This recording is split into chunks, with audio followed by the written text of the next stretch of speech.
Hello, welcome to Jnanpith classes. আজকে আমাদের topic হচ্ছে সিম্পল হারমোনিক মোশন। নামেই সিম্পল আছে, তাই সেরকম কিছু কঠিন না, আর খুব ভালো টপিক। এখান থেকে কোশ্চেন আসে, আর আরও বেশি ইম্পর্ট্যান্ট যেটা সেটা হচ্ছে এই কনসেপ্টের উপর দাঁড়িয়েছে ওয়েভ, তারপর তোমার সাউন্ড, এই চ্যাপ্টারগুলো। সেই জন্য এটা জানা জরুরি। ছোট টপিক, তো চলো শুরু করা যাক। দেখো, যে কোনো বস্তুর যদি তার মোশন থাকে, মোশন সাধারণত দু ধরনের হয়, ঠিক আছে? একটা হচ্ছে ট্রান্সলেশনাল, আরেকটা হচ্ছে পিরিয়ডিক মোশন। কোনটাকে বলা হয় ট্রান্সলেশনাল? ধরে নাও কোনো একটা বস্তুর অবস্থান সময়ের সাপেক্ষে চেঞ্জ হচ্ছে, মানে ধরে নাও আমি একটা পেন আছে, পেনটাকে আমি ছেড়ে দিয়েছি, এটা পড়ছে নিচে গ্র্যাভিটির আন্ডারে। তো তার মানে কি, একটা সময় এখানে ছিল, কিছুক্ষণ পর এখানে, কিছুক্ষণ পর এখানে, এইভাবে পড়ছে। তার যেহেতু এই সময়ের সাপেক্ষে তার অবস্থান চেঞ্জ হচ্ছে, সেই জন্য এটাকে বলা হয় ট্রান্সলেশনাল মোশন, ঠিক আছে? আরেক ধরনের মোশন আছে যেটাকে বলা হয় পিরিয়ডিক মোশন। পিরিয়ডিক মানে কি, নাম শুনেই বোঝা যাচ্ছে যে কিছুক্ষণ অন্তর অন্তর মোশনটা রিপিট হচ্ছে, ঠিক আছে? তো যে মোশন কিছুক্ষণ অন্তর অন্তর রিপিট হয় তাকেই বলা হয় পিরিয়ডিক মোশন। কীরকম না, একটু উদাহরণ দিই। ধরে নাও সূর্য আছে, সূর্যের চারিদিকে কোনো একটা গ্রহ ঘুরছে, তাই তো? তার মানে কি, সে এখান থেকে স্টার্ট করেছিল, এক পাক ঘুরে এখানে চলে এসছে, আবার তো এইভাবে ঘুরছে। তার মানে কি, ও একই মোশন বারবার রিপিট করছে, বারবার ঘুরছে এটার চারপাশে। তো এই যে যখনই কোনো একটা মোশন একটা নির্দিষ্ট সময় অন্তর রিপিট হচ্ছে, তখনই তাকে বলা হয় পিরিয়ডিক মোশন, ঠিক আছে? দেখো কি লেখা আছে, any motion which repeats itself after regular interval of time is called periodic or harmonic motion, ঠিক আছে? অর্থাৎ পর্যায়বৃত্ত গতি যাকে বলা হয়, মানে কিছু একটা নির্দিষ্ট সময় অন্তর অন্তর সেই মোশনটা রিপিট হচ্ছে। এরপর দেখো কি বলা আছে, motion of hands of a clock, motion of planet around the sun, motion of the needle of a sewing machine, motion of pendulum আর the examples of periodic motion. মানে কি, এগুলো হচ্ছে সব পর্যাবৃত্ত গতির উদাহরণ, ঠিক আছে? কোনগুলোকে বলা হচ্ছে না, একটা ধরে নাও ঘড়ি আছে, তো সেই ঘড়ির কাঁটাটা তো ঘুরছে। ধরে নাও যে কোনো একটা কাঁটা আমরা ধরে নিচ্ছি, ধরে নাও সেকেন্ডের কাঁটা, সেটা 60 সেকেন্ডে এক পাক ঘুরছে, আবার পরবর্তী 60 সেকেন্ডে আবার এক পাক ঘুরছে। তার মানে কি, তার নিজের এই যে মোশন, এটাকেও রিপিট করছে প্রতি 1 মিনিট অন্তর অন্তর, অর্থাৎ একটা নির্দিষ্ট টাইম ইন্টারভ্যালে তার মোশনটা রিপিট হচ্ছে। তো সেই জন্য সেটা হচ্ছে পিরিয়ডিক মোশন, পর্যায়বৃত্ত গতি। সেরকমই সেম কেস হচ্ছে যখন সূর্যের চারিদিকে কোনো একটা গ্রহ ঘুরছে, সেরকমই পেন্ডুলামের ক্ষেত্রেও হয়। ধরে নাও কোনো একটা পেন্ডুলাম আছে, তো পেন্ডুলামে যেটা ঝুলছে আর কি, সেটা এই যে এইভাবে এইভাবে একবার গেল, একবার চলে এলো, আবার একবার যাচ্ছে, আবার একবার আসছে, মানে একই মোশন তার, কিন্তু সেটা বারবার রিপিট হচ্ছে। তো এইগুলো হচ্ছে সব পিরিয়ডিক মোশন, ঠিক আছে? যে মোশন রিপিট হয় একটা নির্দিষ্ট টাইম অন্তর অন্তর। এবার যেটা আসছে এটা হচ্ছে অসিলেটরি মোশন, ঠিক আছে? অর্থাৎ পিরিয়ডিক মোশনটাকে আমরা কখন বলবো অসিলেটরি মোশন, এইটা ইম্পর্টেন্ট। হ্যাঁ, এটা বিভিন্ন বই এমনভাবে লেখা থাকে যে অনেক সময় গন্ডগোল হয়ে যায় যে কোনটা অসিলেটরি মোশন, কোনটা পিরিয়ডিক মোশন।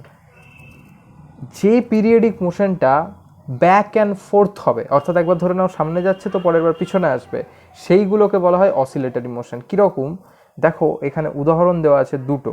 একটা হচ্ছে অটোমোবাইল ইঞ্জিন, আর একটা হচ্ছে পেন্ডুলামে যেটা ধরো ঝোলানো আছে তার যে মোশন, সেটা কি?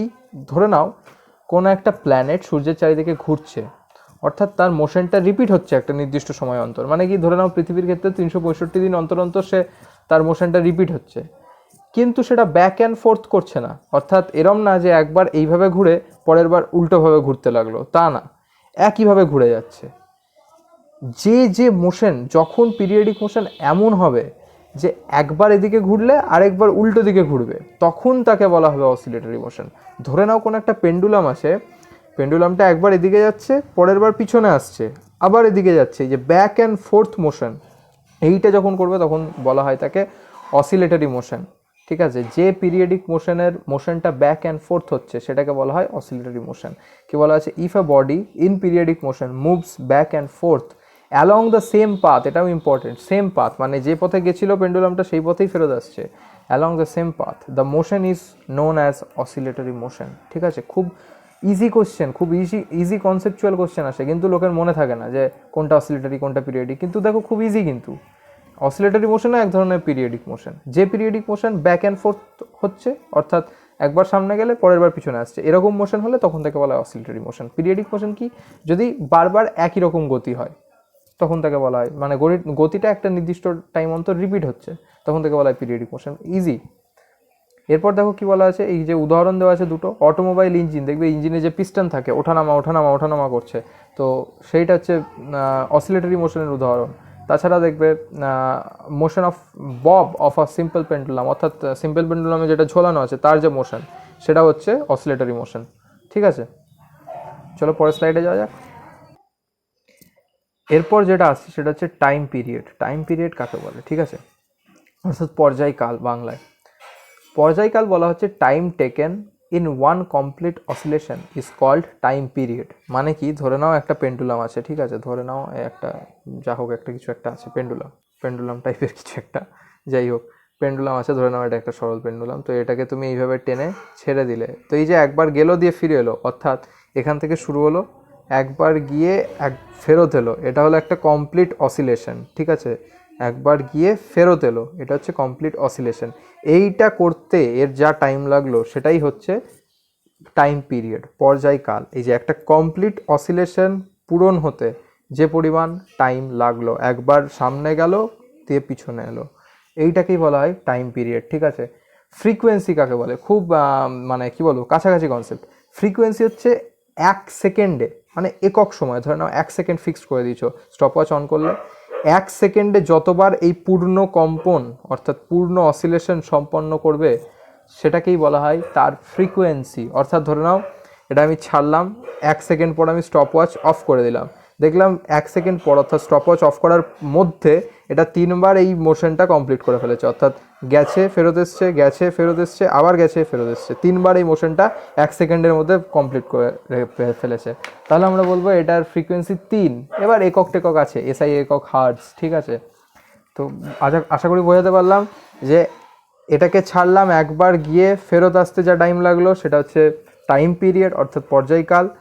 আর উল্টোটা ফ্রিকোয়েন্সি কি না, আমি 1 সেকেন্ড টাইম হয়তো ফিক্সড করে দিয়েছি, 1 সেকেন্ডে যতবার এটা পূর্ণ অসিলেশন সম্পন্ন করলো সেটাকে বলা হয় তার ফ্রিকোয়েন্সি। ঠিক আছে, ফ্রিকোয়েন্সির সাথে টাইম পিরিয়ড অবশ্যই রিলেটেড, এটার খুব ইজি একটা সম্পর্ক আছে। ফ্রিকোয়েন্সি যদি এন হয় আর টাইম পিরিয়ড যদি ক্যাপিটাল টি হয় তাহলে তাদের মধ্যে সম্পর্কটা কি, n into T equals to 1, অর্থাৎ frequency equals to 1 by time period. ঠিক আছে, এটা কিন্তু ইম্পর্টেন্ট। খুব ইজি কোয়েশ্চেন আসবে, দেখবে বলবে কোনো একটা অসিলেশনের হয়তো ফ্রিকোয়েন্সি এত, জিজ্ঞেস করবে টাইম পিরিয়ড কত। খুব ইজি কোয়েশ্চেন, তাই না? শুধু ওটাকে 1 বাই করে দিলেই অ্যান্সার, কিন্তু যদি কনসেপ্ট না জানা থাকে অযথা একটা কোশ্চেন চলে যাবে হাত থেকে। এবার আসছে সিম্পল হারমোনিক মোশন, খুব ইজি। ঠিক আছে, মানে এর আগে যে কথাগুলো বললাম সেগুলো হচ্ছে সিম্পল হারমোনিক মোশনটা বোঝার জন্য জরুরি। ঠিক আছে, এবার হচ্ছে সিম্পল হারমোনিক মোশন। দেখো বলেছিলাম কি, যে periodic motion back and fourth যায় সেটা হচ্ছে অসিলেশন। এবার যে অসিলেশন এই শর্তটা মেনে চলে, হ্যাঁ, সেটাই হচ্ছে সিম্পল হারমোনিক মোশন। এবার শর্তটার মানে কি, শর্তটায় কি বোঝাতে চাইছে সেটা আমি বলছি। এবার দেখো কি লেখা আছে, oscillation under the action of a restoring force directly proportional to the displacement is called simple harmonic motion. Simple harmonic motion কাকে বলে না, ধরে নাও একটা অসিলেশন হচ্ছে, অর্থাৎ একটা back and fourth periodic movement হচ্ছে, একটা অসিলেশন হচ্ছে, সেই অসিলেশনটা যদি একটা রেস্টোরিং ফোর্সের উপর নির্ভর করে, যে ফোর্সটা সেই পার্টিকুলার ডিসপ্লেসমেন্টের উপর নির্ভর, তখন তাকে বলা হয় সিম্পল হারমোনিক মোশন। শুনে যতটা কঠিন মনে হলো একদমই কঠিন না। ঠিক আছে, দেখো একটা পেন্ডুলাম টাইপের ধরে নিই, যদি কিছু আছে ধরে নাও, ঠিক আছে, এইটা হচ্ছে তার ইকুইলিব্রিয়াম পজিশন। যদি আমি এটা ছেড়ে দিই তাহলে এইভাবেই থাকবে। ঠিক আছে, এটা হচ্ছে ইকুইলিব্রিয়াম পজিশন। আমি যদি এটাকে তুলে ছেড়ে দিই তাহলে দেখবে এটা সবসময় এই পজিশনে আসতে চাইবে, কিন্তু যখন এটা আসতে চাইছে সে কিছুটা গতিবেগ পাচ্ছে। যখন এটা মাঝে আছে তখন সে তার মোমেন্টামের জন্য মাঝে থেমে যাচ্ছে না, মোমেন্টামের জন্য সে এগিয়ে যাচ্ছে, তার একটা যেহেতু ইনার্শিয়া আছে সেই জন্য এটা এই হয়তো ছেড়ে দিলে এখানে থেমে যাচ্ছে না, ছেড়ে দিলে সেটা মোমেন্টামের জন্য এগিয়ে যাচ্ছে, আবার পিছিয়ে আসছে, আবার এগিয়ে যাচ্ছে। অর্থাৎ এইটা ইকুইলিব্রিয়াম পজিশন, এখান থেকে তার ডিসপ্লেসমেন্ট হচ্ছে। ঠিক আছে, এখান থেকে ধরে নাও কিছুটা ডিসপ্লেসমেন্ট হলো। ঠিক আছে, ডিসপ্লেসমেন্টটা হচ্ছে এই দিকে, ডান দিকে। যেদিকে ডিসপ্লেসমেন্ট হচ্ছে তার বিপরীত দিকে একটা বল কাজ করছে, যেটা এই পার্টিকেলটাকে ইকুইলিব্রিয়াম পজিশনে আবার আনতে চাইছে, তাই তো? নইলে তো এটা আসতো না কখনো এখানে। এই যে আমি যখন এটাকে নিয়ে যাচ্ছি তখন তো এই দিকে একটা ফোর্স কাজ করছে, তাই তো? এই যে ফোর্সটা যেটা এটাকে ইকুইলিব্রিয়াম পজিশনে আনতে চাইছে এটাকে বলা হয় রেস্টোরিং ফোর্স। ঠিক আছে, এটা ডিসপ্লেসমেন্টের প্রপোর্শনাল, মানে আমি এইটুকু সরালে যা ফোর্স কাজ করবে এই এতটা সরালে তার থেকে বেশি ফোর্স কাজ করবে। ঠিক আছে, এই কটা কনসেপ্ট আশা করি বোঝা গেছে। রেস্টোরিং ফোর্স কাকে বলে? যে ফোর্স এটাকে ইকুইলিব্রিয়ামে আনতে চাইছে সেটা হচ্ছে রেস্টোরিং ফোর্স। এই ফোর্সের বৈশিষ্ট্য কি না, এটা ডিসপ্লেসমেন্টের সঙ্গে প্রপোর্শনাল, মানে যত বেশি সরাবো তত বেশি টানবে, তত বেশি ফোর্সটা কাজ করবে। ঠিক আছে, এইটা হচ্ছে রেস্টোরিং ফোর্সের বৈশিষ্ট্য। এই রেস্টোরিং ফোর্সের আন্ডারে যখন একটা পার্টিকেল সিম্পল মানে একটা পার্টিকেল পিরিয়ডিক মোশন করছে তখন তাকে বলা হয় সিম্পল হারমোনিক মোশন। যে পিরিয়ডিক মোশনে একটা রেস্টোরিং ফোর্স আছে যেটা ডিসপ্লেসমেন্টের প্রপোর্শনাল আর কি, সেটাকেই বলা হয় সিম্পল হারমোনিক মোশন। খুব ইজি। ঠিক আছে, বই পড়ে বুঝতে অসুবিধা হবে, তাই জন্য এটাকে ক্লিয়ার করে বলার চেষ্টা করলাম। আশা করি বুঝতে পেরেছো। যদি বুঝতে না পারো তাহলে আরও দুবার শোনো, কিন্তু এই জিনিসটা ক্লিয়ার করা খুব জরুরি। ক্লিয়ার হয়ে গেলে আর কিছু মনেই হবে না, এই জিনিসটা চ্যাপ্টারটা কিছু মনেই হবে না। যাই হোক, সেটাই লেখা আছে, the force which tries to bring the displaced particle back to its position of equilibrium is called restoring force। অর্থাৎ এই যে আমি এটা ইকুইলিব্রিয়াম থেকে ডিসপ্লেস করে দিয়েছি, যে ফোর্সটা এটাকে ফেরত আনতে চাইছে ইকুইলিব্রিয়াম পজিশনে, সেটাই হচ্ছে রেস্টোরিং ফোর্স। একটা জিনিস আরও একবার বলছি, সেটা হচ্ছে এই যে রেস্টোরিং ফোর্স কাজ করছে এই দিকে, অথচ আমি ডিসপ্লেস করেছি এই দিকে পার্টিকেলটা, তাই তো? তার মানে কি, যেদিকে আমি সরিয়েছি তার বিপরীত দিকে রেস্টোরিং ফোর্স কাজ করছে। সেই জন্য দেখো এখানে একটা মাইনাস দেওয়া আছে, যে রেস্টোরিং ফোর্সটা ডিসপ্লেসমেন্টের প্রপোর্শনাল। ঠিক আছে, মানে যত বেশি সরাবো তত বেশি কাজ করবে, কিন্তু বিপরীত দিকে কাজ করছে, এই দিকে সরালে এই দিকে কাজ করছে, সেই জন্য একটা মাইনাস দেওয়া আছে। অর্থাৎ এফ মানে restoring force varies as minus x. এখানে যদি আমি সমানুপাতিক চিহ্নটা তুলে একটা ইকুয়ালস টু আনি, তাহলে আমাকে একটা ধ্রুবক নিতে হয়, কে নেওয়া হয়েছে এখানে, তাই তো? F equals to minus K x. এই ইকুয়েশনটা যে মোশন ফলো করছে সেটাই হচ্ছে সিম্পল হারমোনিক মোশন। তোমাদের তো কোনোদিনও সংজ্ঞা আসবে না, আমি জাস্ট কনসেপ্টটা ক্লিয়ার করার জন্য এতগুলো কথা বললাম। ঠিক আছে, এবার সিম্পল পেন্ডুলামের ক্ষেত্রে একটা ইম্পর্ট্যান্ট জিনিস আছে, সেটা হচ্ছে ধরে নাও একটা সিম্পল পেন্ডুলাম আছে, তাকে কিছুটা ডিসপ্লেস করে ছেড়ে দিলে, ঠিক আছে, তাহলে এই যে একটা পিরিয়ডিক মোশন হচ্ছে, যেটা এসএইচএমও বটে, যেহেতু রেস্টোরিং ফোর্সের আন্ডারে হচ্ছে, তার মানে সেটা একটা সিম্পল হারমোনিক মোশনও বটে। তো এই সিম্পল হারমোনিক মোশনটা টাইম পিরিয়ড কত হবে সেটা যদি তুমি বের করতে চাও, মানে কি এখান থেকে যদি ছেড়ে দাও তাহলে এটা গিয়ে আবার ফেরত আসতে কতটা টাইম নেবে, এটা যদি বের করতে চাও, সেটার ফর্মুলা হচ্ছে t equals to 2π into √L/g।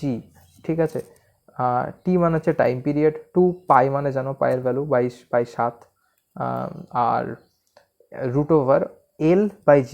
এলটা কি? এলটা হচ্ছে effective length of pendulum. Effective length মানে কি বলো তো? দেখো, এটা আমি কিছু পাইনি বলে এই চাবি রিংটা ঝুলিয়েছি। ধরে নাও এখানে যদি কোনো বল থাকে, ধরে নাও এখানে একটা বল আছে, তাহলে এই যে এই শুরু থেকে, পেন্ডুলামের শুরু থেকে এই বলটার সেন্টার অফ মাস অবধি দূরত্ব, ঠিক আছে, সেটাই হচ্ছে তার এফেক্টিভ লেন্থ। ঠিক আছে, সেই L/g হচ্ছে গ্র্যাভিটেশনাল এক্সেলারেশন, যেটা আমরা আগেও পড়েছি।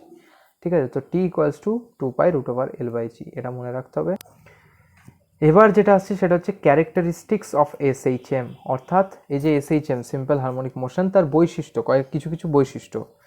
দুটো পোর্শনে আমরা এর বৈশিষ্ট্যটা দেখবো। ঠিক আছে, এইটা একটা স্লাইড, এর পরের স্লাইডটাতেই টপিকটা শেষ, এতই ছোট টপিক। তো দুটো পোর্শনে আমরা বৈশিষ্ট্যটা দেখবো। এই ধরে নাও পেন্ডুলাম একটা আছে, ধরে নাও এই যে পেন্ডুলাম একটা আছে, এটাকে আমি এখান থেকে ছেড়ে দিলাম, এটা এখানে যাচ্ছে, এখানে আসছে। এই যাওয়া আসার মাঝে কোনো একটা সময় তো থাকবে যখন এটা মাঝে আছে, এই যে এই যাওয়া আসার মাঝে কোনো একটা নির্দিষ্ট সময়, কোনো একটা ইনস্ট্যান্ট টাইমে এটা মাঝে আছে, তাই তো? সেই যখন মাঝে আছে তখন এর কি বৈশিষ্ট্য সেইটা আমরা এখন দেখব। ঠিক আছে, দেখো সেটাই লেখা আছে, when a particle executing SHM passes through the mean position. ঠিক আছে, অর্থাৎ এই মাঝের ইকুইলিব্রিয়াম পজিশনটাকে যখন পাস করছে তখন তার বৈশিষ্ট্য কী, সেই ইনস্ট্যান্টে তার বৈশিষ্ট্যটা কী, সেইটা এখানে বলা হচ্ছে। দেখো, ফার্স্ট বৈশিষ্ট্য হচ্ছে no force acts on the particle. অর্থাৎ এই মাঝে যখন আছে তখন তার উপর কোনো বল কাজ করছে না। কিভাবে এটা বলতে পারি? দেখো, এই যে F equals to minus K x, extra হচ্ছে ইকুইলিব্রিয়াম থেকে ডিসপ্লেসমেন্ট, এটা হচ্ছে ইকুইলিব্রিয়াম, এখান থেকে যা ডিসপ্লেসমেন্ট যেটুকু হচ্ছে সেটাই হচ্ছে এক্স, তাই তো? এই মাঝে আছে মানে কি, এক্সের মান 0, এক্সের মান যদি 0 হয়, এই ইকুয়েশনে যদি এক্সের মান 0 হয় তাহলে এফ ইকুয়ালস টু 0 হয়ে যায়। তার মানে কি, যদি মিন পজিশনে থাকে, যে ইনস্ট্যান্টে মিন পজিশনে আছে সেই ইনস্ট্যান্টে কিন্তু তার উপর কোনো ফোর্স কাজ করছে না। কোশ্চেন হচ্ছে তাহলে তো এটা এখানে এসে থেমে যেত, থামছে না কেন, কেন এটা এগিয়ে যাচ্ছে? এগিয়ে যাওয়ার একটাই কারণ, সেটা হচ্ছে তার মোমেন্টাম, তার ইনার্শিয়া। নিউটনের প্রথম গতিসূত্রে আমরা পড়েছিলাম যে আমরা বল দিয়ে বাধ্য না করলে সেটা থামবে না, তাই তো? তো সেটাই হচ্ছে এখানে, যে মোমেন্টামের জন্য এগিয়ে যাচ্ছে। সেকেন্ড পয়েন্ট যেটা বলা হয়েছে, acceleration of the particle is zero, ঠিক আছে? অর্থাৎ এই মিন পজিশনে যখন আছে এর কোনো এক্সেলারেশন নেই, ঠিক আছে? এরপর বলা হচ্ছে ভেলোসিটি ইজ ম্যাক্সিমাম, অর্থাৎ এই যে এখান থেকে যাওয়া আসা করছে এর মধ্যে ঠিক যখন মাঝে থাকছে তখন তার ভেলোসিটি সর্বোচ্চ, ঠিক আছে? এখান থেকে ছেড়েছো যখন এই মাঝে আছে তখন তার ভেলোসিটি সর্বোচ্চ, মানে কি কম থেকে বাড়ছে, এখানে সর্বোচ্চ হচ্ছে যেই মাত্র অমনি এক্সেলারেশন জিরো হয়ে গেছে, সর্বোচ্চ ভেলোসিটি, আবার ভেলোসিটি কমতে লাগছে, এখানে থামছে, আবার ভেলোসিটি বাড়ছে, আবার কমছে, এরকমভাবে পিরিয়ডিক মোশনটা চলছে, অসিলেশনটা চলছে, এসএইচএমটা চলছে।